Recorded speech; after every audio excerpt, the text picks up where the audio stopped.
이제 저녁이 되면은 이제 겉옷을 하나 거칠 정도의 날씨가 된 것 같아요. 어느 순간 가을이 온 것 같습니다. 시간의 흐름에 따라서 느끼는 감정은 계절은 이렇게 신실하구나, 변함이 없구나라는 것입니다. 결국 그것은 우리에게도 시작이 있으면 끝이 있다라는 어떤 시간적 흐름을 이 계절의 변화를 통해 좀 알 수 있는 것 같아요. 특별히 하나님의 섭리 또 하나님의 인도하심도 이렇게 신실하고 변하지 않음을 우리가 알고 있음에도 우리 일상 가운데 느껴지는 그 변화에는 그 하나님에 대한 신뢰를, 그 변화 속에서 하나님에 대한 신뢰를 얼만큼 우리가 인지하고 살아가고 있는지 한번 돌이켜보는 그런 계절이 되었으면 좋겠습니다. 요즘은 4차 혁명 시대라고 하잖아요. 인터넷 기반으로 한 정보가 정말로 빛의 속도로 왔다 갔다 소통하는 시대입니다. 그래서 어떤 한 사람이거나 어떤 한 사람을 내가 알고 싶거나 혹은 어떤 한 물건을 내가 알고 싶으면 그냥 인터넷에 서칭을 하면 그 사람이 어떤 사람이고 또 그 물건을 어떻게 사용하면 되는지도 우리는 쉽게 알 수 있습니다. 즉 그 사람에 대한 정보, 지식 이런 것들이 쉽게 얻어질 수 있는 사회입니다.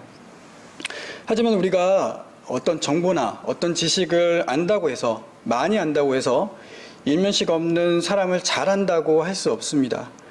또한 사용해 본 적이 없는 물건을 우리가 능숙하게 사용할 수도 없습니다. 그렇게 하기 위해서는 우리가 잘 알고 또 잘 사용하기 위해서는 분명한 경험과 시간이 필요합니다. 우리는 성경을 읽고 또 예배를 드리고 또 설교를 듣고 또 성경을 공부하면서 하나님에 대해서 알아갈 수 있습니다.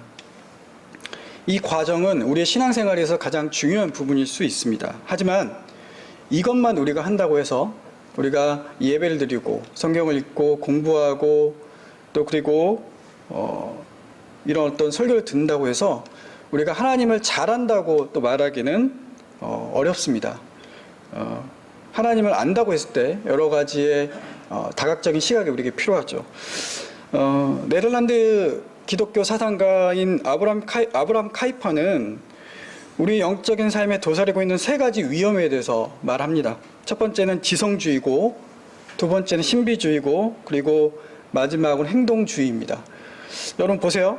지성, 신비, 행동이 위험하다는 것이 아니라 지성주의, 신비주의, 행동주의가 아브람 카이퍼에 따르면 그것이 위험하다라고 하는 것입니다.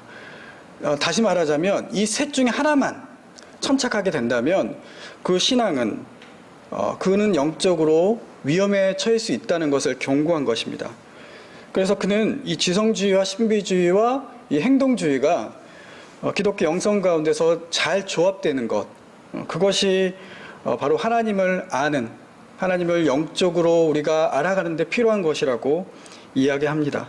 지성과 신비와 행동입니다. 그래서 성경에 따르면 하나님을 아는 지식은 이 세 가지, 바로 지성과 신비와 행동을 통해서 알 수 있습니다.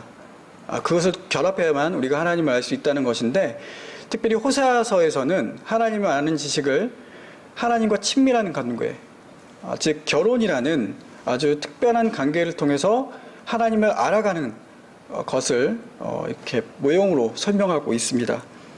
하나님과 관계가 깊어지면 깊어질수록 하나님을 안다고 말할 수 있습니다. 하나님을 안다고 한 사람은 하나님과 친밀한 관계를 맺는 사람이고, 하나님과 친밀한 관계를 맺는 사람은 하나님의 성품을 자신의 삶 속에서 드러낼 수밖에 없습니다. 하나님의 성품은 이따 우리가 살펴보겠지만 바로 인애와 자비 그리고 진실입니다. 오늘 우리가 읽은 호세아 4장은 하나님을 아는 지식이 없었던 북이스라엘을 신랄하게 비판하고 있습니다. 특별히 4절부터 10절까지는 제사장과 선지자, 그러니까 종교 지도자에 대한 그 죄를 하나님께서 이렇게 심판하고 있으시고요. 그리고 그 뒤 11절부터는 이스라엘 백성과 하나님 믿는 백성들에 대한 그 죄를 하나님께서 고발하고 계십니다. 전반부, 그러니까 호세아 1장부터 3장까지는 호세아의 결혼 이야기를 통해서, 그리고 가정 이야기를 통해서 하나님의 명령, 또 그에 따른 북이스라엘의 불순종, 또 그것을 통한 하나님의 어떤 경고와 심판을 드러내고 있다면, 후반부인 4장부터 14장까지는 북이스라엘에 대한 심각한 상황, 그 타락을 하나님께서 지적하시고 경고하시고 또 용서와 회복을 약속하시는 말씀이 바로 호세아 4장부터 14장까지 이어지고 있습니다. 그래서 1장부터 3장은 어떤 결혼 이야기를 통해서 이야기했기 때문에 굉장히 좀 비유적이고 상징적 표현이 많다고 한다면, 4장부터는 아주 구체적으로 하나님께서 말씀하고 계십니다. 본문 1절에 보면 논쟁이란 말이 등장하죠. 이 논쟁은 소송이나 고소라는 말로 번역할 수 있습니다. 그래서 하나님은 이 땅에 사는 백성 전부가 죄가 있다고 고소하고 있습니다. 그 고소의 내용은 진실과 인애, 하나님을 아는 것이 없다는 것입니다. 이 진실과 인애, 하나님을 아는 것, 이 세 가지는 호세아서 2장 19절 20절 말씀을 보면 하나님께서 이스라엘 백성들과 결혼하시겠다고 약속하신 다음에 하나님께서 결혼의 예물을 준비하시죠. 19절 말씀 이렇습니다. 내가 내게 장가들어 영원히 살되 공의와 정의와 은총과 궁일이 여김으로 내게 장가들며 진실함으로 내게 장가들리니 내가 여호와를 알리라. 하나님께서 이스라엘 백성들과 결혼하기 위해서 준비하신 것은 바로 하나님의 성품이었습니다. 그리고 이 성품을 받은, 이 성품을 통해서 하나님께서는 이스라엘 백성들과 결혼하기 원하시고, 또 하나님과 결혼한 이스라엘 백성들은 바로 결혼의 의무로서 하나님의 성품을 따르고 또 순종하는 데까지 이어져야 된다라고 하나님께서 말씀하시죠. 오늘 본문에 등장하는 진실은 이 히브리어로 에메트란 단어인데요. 이는 말과 행동에서 일관성이나 신실성을 말합니다. 그리고 인애는 우리가 잘 아는 헤세드란 말인데요. 이것은 어떤 관계적인 용어인데 하나님과 이웃 사이의 관계에서 마땅히 지켜야 될 사랑, 계명, 이것을 의미합니다. 이 진실과 인애가 없다는 것은 바로 하나님을 아는 지식이 없는 것과 연결되어집니다. 하나님을 아는 지식은 앞서 언급한 것처럼 단순히 하나님에 대한 이론적 지식이 없다는 것이 아니라 하나님이 하신 말씀이나 율법의 진정한 의도를 바로 알지 못해 신앙과 실제 삶에서 하나님께서 기뻐하시는 모습을 보여주지 못한 것을 말합니다. 결혼이라고 상징되는 그 친밀한 관계, 즉 하나님을 아는 것은 바로 하나님의 성품을 가지고 사는지 바로 그 행동을 통해서 증명되는 것입니다. 하나님을 알지 못하는 지식, 하나님을 알지 못하는 현실, 그 현실은 본문 2절에서 적나라하게 나오는데요. 2절에 나오는 저주, 속임, 살인, 도둑질, 간음이란 단어가 등장하죠. 이 단어들은 십계명에 나와 있는 내용과 거의 일치합니다. 그래서 호세아서는 이 십계명을 의도적으로 언급하면서 하나님을 아는 지식이 없다는 것을 이미 하나님과의 관계가 끊어졌다는 것으로 계속 말하고 있는 것입니다. 하나님과의 관계가 끊어진 세상은 피가 피를 덮는다고 말합니다. 상대를 죽인 피 위에 또 다른 피가 흐릅니다. 호세아가 살던 시대는 경제적으로 굉장히 부강하고 부유하고 군사적으로는 부강할지 모르지만 힘과 권력이 지배하는 세상이었습니다. 힘이 조금이라도 센 이가 약한 이를 짓밟고 죽이고 희생시키는 사회였습니다. 그런 참혹한 현실을 바로 호세아는 직설적으로 언급한 것입니다. 그리고 그 현실이 일어난 이유는 바로 하나님을 아는 지식이 없었기 때문입니다. 그런데 하나님과의 관계가 끊어진 세상은 단지 인간들만 엉망이 되는 것이 아니었습니다. 3절에 나타나듯이 하나님의 창조 세계 전체가 신음하고 있다는 것을 보여줍니다. 인간의 타락이 단지 인간에게만 영향을 미치는 것이 아니라 하나님의 창조 세계가 고통당하고 있다는 것을 호세아는 말하고 있습니다. 4절부터는 이제 본격적으로 이스라엘의 참상을 드러냅니다. 하나님은 이스라엘 향해서 어떤 사람이든지 다투지 말며 책망하지 말라라고 말씀하세요. 이 의미는 너희들끼리 소송을 하고 고소를 하고 잘잘못을 따져도 너희는 이미 너의 잘못에서 돌이킬 수 없다. 문제가 해결되지 않는다는 것을 말해주고 있습니다. 그러면서 4절 후반부와 5절에서 하나님께서는 북이스라엘 백성들의 삶만이 엉망이었다는 것이 아니라 엉망을 넘어서, 그러니까 북이스라엘 백성들만 삶이 엉망이었다는 것이 아니라 바로 제사장과 선지자까지도 엉망이었다라고 하나님께서 말씀하고 계십니다. 4절 하반부를 보면요, 내 백성이 제사장과 다투는 자처럼 되었습니다 라는 구절이 되어 있는데, 이 구절을 세번역에서는, 표준 세번역에서는 이렇게 번역하고 있어요. 제사장아 이 일로 내 백성은 너에게 불만이 크다라고 번역하고 있습니다. 그러면서 5절은, 여기서 5절에 등장한 너는 제사장을 지칭하는 건데요, 그러니까 5절 따르면 제사장은 낮에 넘어지고 선지자는 밤에 넘어진다고 합니다.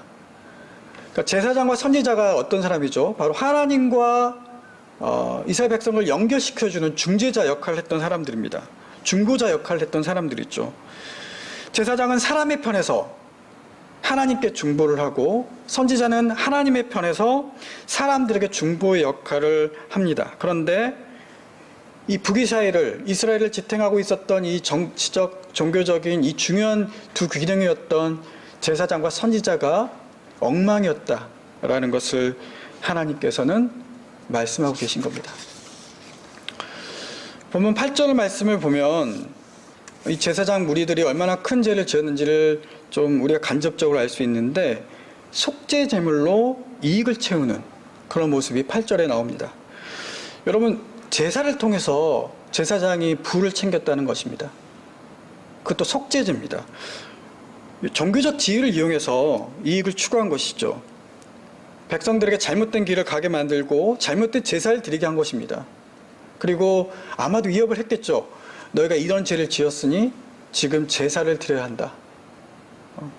마치 우리가 무당집에 가면 이 집에 화가 있으니까 제사를 드려야 된다 라는 말과 이 지금 북이스라엘 제사장이 했던 것과 별반 차이가 없어 보입니다. 최근에 종교 중독에 관해서 한번 이렇게 공부한 적이 있었는데요. 여러분, 중독 중에 이 종교 중독이 있다는 것도 아세요? 중독이라는 게 불안하거나 어떤 어려움이 생길 때 그것들을 해결하기 위해서 들어가는 것이 중독이잖아요. 또 한 가지, 그걸 하지 않으면, 어떤 행동이나 어떤 물질을 내가 갖고 있지 않으면 불안하고, 또 그리고 힘들어하고 우울해지는 게 또 중독의 증세이지 않습니까? 그런데 이 종교 생활도 중독이 될 수 있다는 것이에요. 종교의 생활의 목적은 우리가 자유를 얻고 구원을 받는 것인데, 오히려 종교를 통해서 우리가 더욱더 구속이 되고, 우리가 더욱더 우울해지고, 우리가 더욱더 편협해진다는 것입니다.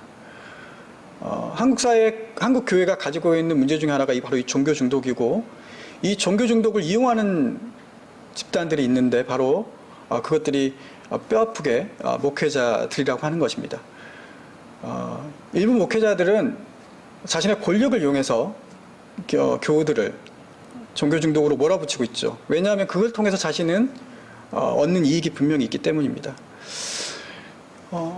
백성들의 속죄 제물을 계속 드리게 해서 부를 취했던 제사장, 하나님의 자유와 하나님의 구원을 얘기한 것 대신에 하나님과 인간 사이를 이어주는 그 중재자 역할을 통해서 자신의 이익을 추구했던 그 모습이 바로 하나님을 알지 못했던, 하나님에 대한 지식이 없었던 제사장들이 취했던 모습입니다. 당시 제사장과 선지자들은 이 종교적인 타락뿐만 아니라 국가적 권력과 결탁에서 더욱더 자신의 이익과 자신의 권위를 공고히 했습니다. 제사장 같은 경우에는 앞에서 얘기했던 것처럼 이 국가 권력 옹호하는 그런 일도 하기로 했고요. 이 선지자 그룹 같은 경우에는 하나님의 참 예언을 전하는 것 대신에 바로 왕이 좋아하는 말들, 사람들이 좋아하는 말을 바로 하나님의 말이라고, 하나님께 받은 말씀이라고 이렇게 증거하는 일을 했습니다. 그래서 우리가 예언서를 읽다 보면 이 거짓 예언자와 싸우는 이 참 예언자들의 모습이 종종 등장합니다. 그러면서 이 거짓 예언자들이 참 예언자를 비판하죠. 너가 지금 잘못된 예언을 하고 있다.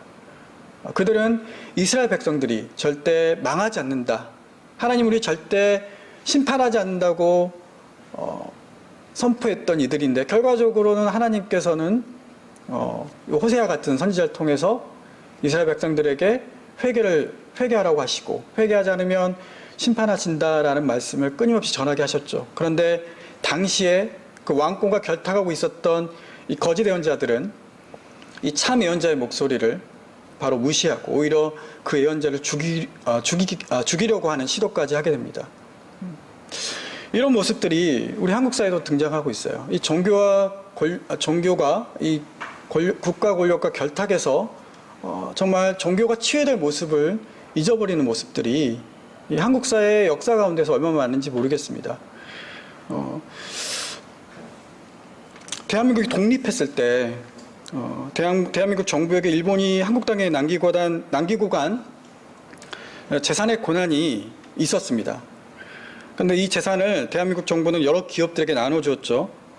이 기업들은 바로 재벌의 초석이 되는 그런 걸로 이 기업으로 적산이죠. 그것을 이용했습니다. 이 기업뿐만 아니라 교회에게도 이 재산을 나눠주기도 했습니다. 그러니까 재산 중에 땅이 있었는데 그 땅을 기독교에게 주면서, 기독교 재단이나 교회에 주면서 그것들을 통해서 교회가 이렇게 또 특혜를 받는 사건들이 있었습니다. 독재 시대에서도 이런 정부와 국가 권력과 결탁하는 이 교회 모습들이 등장합니다. 박정희 정권 때 모 선교단체 목사님은 이 정권과 거래하면서 이익을 좀 받았다고 해요. 그러면서 뭐라고 이 선교단체 목사님이 뭐라고 설교를 하셨냐면, 10월 유신은 실로 세계 정신학적 새 물결을 만들고 신명기 28장에 약속된 성서적 축복을 받은 것이다 라고 말을 했다고 합니다. 또한 자신의 정권에 반대한 광주 시민을 향해 총가를 들이대며 폭력을 자행한 이에게 교단의 대표적 목사님들은 모여서 그를 하나님의 종이다 라고 축복하며 안수했던 현실을 우리는 기억하고 있습니다. 한국교회 내에서도 이런 정부와 결탁해서 종교적 이익을 추구했던 모습들이 분명히 존재한다는 것이죠. 왜 이런 일이 일어났을까? 왜 이런 종교가 종교 역할을 하지 못하고 제사장과 선지자가 제 역할을 하지 못하는가? 그 이유는 바로 하나님을 아는 지식이 없어서라고 말하고 있습니다.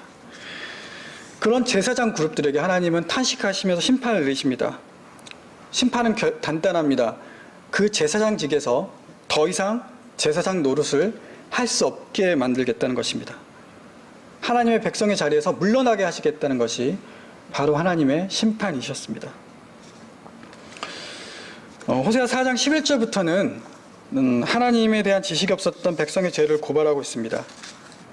11절에 보면은요, 음행과 묵은 포도주와 새 포도주가 나오는데, 이는 호세아 1장과 2장에서 나오는 고멜이 다른 자를 찾아간 이유의 어떤 모티브가 되었던 것입니다. 음행과 포도주는 바로 풍요를 말합니다. 풍요는 바로 바알을 숭배하는 것이죠. 풍요를 위해서는 어떤 일을 한 것이 바로 이스라엘 백성들이 지었던 죄입니다. 이스라엘 백성들은 하나님 말씀 듣고 순종하며 하나님 성품을 닮아가야 되는데 올바르게 현실을 돌아볼 수가 없었습니다.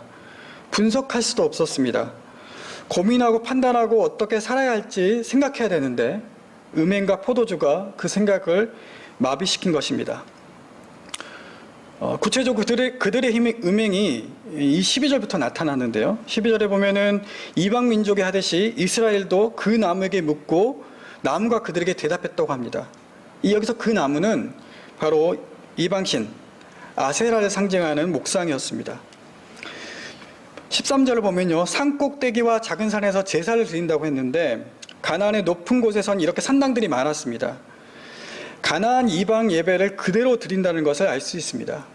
그러니 그곳에서는 신전의 창기들이 있었습니다. 이방 예배를 드리면서 쾌락을 얻을 수 있었습니다. 이는 음행이었습니다. 몸으로 드리는 음행이 있었고 우상을 사랑함으로 하나님께 음행을 저지른 것이었습니다. 앞서 이스라엘 백성들은 하나님과 혼인한 관계였다고 얘기했습니다. 부부간에도 서로의 도리가 있습니다. 이스라엘은 마땅히 해야 될 도리, 즉 인애, 진실이 없는 모습을 보여주고 있었습니다.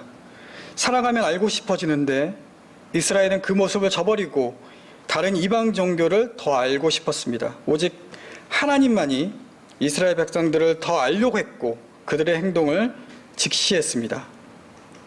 그러나 이스라엘 백성들은 그 하나님에 대한 모습을 외면하고 이방신에게, 바알에게 자신의 생각과 자신의 풍요를 맡겼습니다. 하나님께서 계속 말씀하십니다. 15절에 벤 아웬이라는 지명이 나오는데요. 이 지명은 원래 베델이었습니다. 이 베델은 하나님의 집이란 뜻이죠. 하지만 베트 아엔은 이 지명이 바뀌었는데요. 이 베트 아엔은 제약의 집이라는 뜻이라고 합니다. 하나님의 집이었던 장소가 이제 제약의 집이 되었습니다. 수치스럽게 변한 이 베델을 비꼬면서 사용한 단어입니다. 뒤이어 나오는 길갈도 나옵니다. 이 길갈은 어떤 장소이죠? 그 옛날 여호수아의 가나안 정복과 관련된 장소입니다. 하나님의 구원을 맛보았던 그 약속을 받았던 장소입니다. 중요한 성지입니다. 이러한 모습에서 베델과 길갈을 찾아다니며 종교의식을 활발히 행했다는 것을 알 수 있습니다. 그러나 이 장소는 이제 힘이 없습니다. 그저 종교의식을 열심히 내는 것으로는 의미가 없다는 것입니다. 그래서 호세아서의 가장 유명한 구절인 6장 6절이 등장하는 것입니다. 나는 인애를 원하고 제사를 원하지 아니하며 번제보다 하나님을 아는 것을 원하노라. 제사가 중요하다는 것이 아닙니다. 예배가 중요하지 않다는 것이 아닙니다. 그들이 드리는 제사가 지금 어떤 제사인가? 무엇을 위한 제사인가? 라고 묻는 것입니다. 우리가 드리는 예배 역시 마찬가지입니다.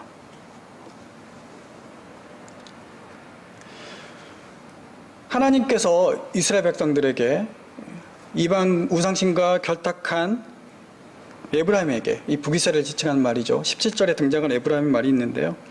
이들에게 하나님의 징계를 내리십니다. 하나님의 징계는 바로 내버려 둔다는 것입니다. 하나님께서 관계를 끊으신다는 것이죠. 이것이 가장 큰 징계입니다. 여러분, 우리는 하나님의 심판을 생각해 볼 때 어떤 전국에 나타날 정말 세상의 끝에서 하나님께서 심판장을 오셔서 우리를 좌우로 나누어서 심판하실 모습을 생각합니다. 그렇게 상상하죠. 우리가 바라보는 심판의 모습이 분명히 그런 부분도 있겠지만 우리가 현실 살아갈 때 하나님께서 주신 심판, 그것이 무엇일까라는 고민도 한번 해볼 필요가 있을 것 같아요. 우리가 하나님 없이 살 수 있다고 마음먹는 그 순간, 그 순간이 바로 어쩌면 하나님의 심판을, 하나님의 징계를 받고 있는 그 순간이 아닐까 생각해 봅니다. 우리가 하나님 없이도 내가 할 수 있다, 하나님 아는 지식이 별로 중요하지 않다 라고 생각하는 순간, 혹은 그렇게 행동하는 순간, 그 순간 우리는 하나님과 관계가 끊어지고 그 끊어짐으로 나타난 그 죄악들이 드러날 때 그것이 바로 우리의 심판의 모습이 아닌가 생각해 봅니다. 하나님을 아는 지식이 없는 것, 그것 자체가 바로 우리가 하나님의 백성으로서 받을 수 있는 가장 큰 징계가 아닐까 저는 생각해 봅니다. 여러분, 우리는 하나님의 자녀로서 이 땅을 살아갑니다. 하나님의 자녀는 하나님이 어떤 분인지를 알아가는 사람들입니다. 지식으로 뿐만 아니라 지혜로 알아가야 합니다. 믿음으로, 삶으로 알아가야 우리의 삶이 하나님과 연결되어지고 그걸 통해서 우리는 하나님과 친밀한 관계를 이어나갈 수 있습니다. 오늘 본문 1절에서 여호와의 말씀을 들으라 라고 호세아 선지자가 말했죠. 여호와의 말씀을 들으라. 호세아서에서 딱 한 번 등장하는 단어입니다. 이 표현은 예언자들이 하나님께 받은 말씀을 전할 때 사용했던 도입구라고 합니다. 근데 여러분, 이 들으라라는 말은 쉐마라는 말이죠. 이 쉐마는 길을 세워 잘 들으라라는 말이 아니라 하나님 말씀에 순종하라라는 명령을 담고 있는 단어입니다. 즉 하나님은 이렇게 이스라엘 종교도자와 백성의 죄를 고발하고 심판을 내리시면서도 그 이면에는 내가 그렇게 하는 이유에 대해서 너는 한번 들어봐야 된다. 그것은 지금 돌아와야 된다. 그렇게 하지 말아라. 내가 하나님을 아는 지식이 있었으면 좋겠다라고 하나님께서는 이 들으라라는 말을 통해서 권면하고 계시는 것입니다. 우리는 그 음성에 귀를 기울여야 합니다.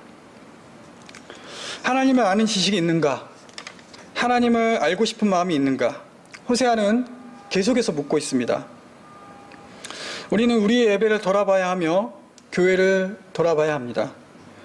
우상은 아직 끝나지 않았습니다. 다른 형태로 오늘 우리 시대를 위협합니다. 자본이 중심이 되거나 나 자신이 중심이 되거나 무엇이든 우상이 될 수 있는 시대입니다. 내 자신이 너무나 거대해져서 스스로 우상이 될 수 있습니다. 하나님 믿지만 내 뜻대로 사는 삶을 우리는 살아갈 수 있습니다.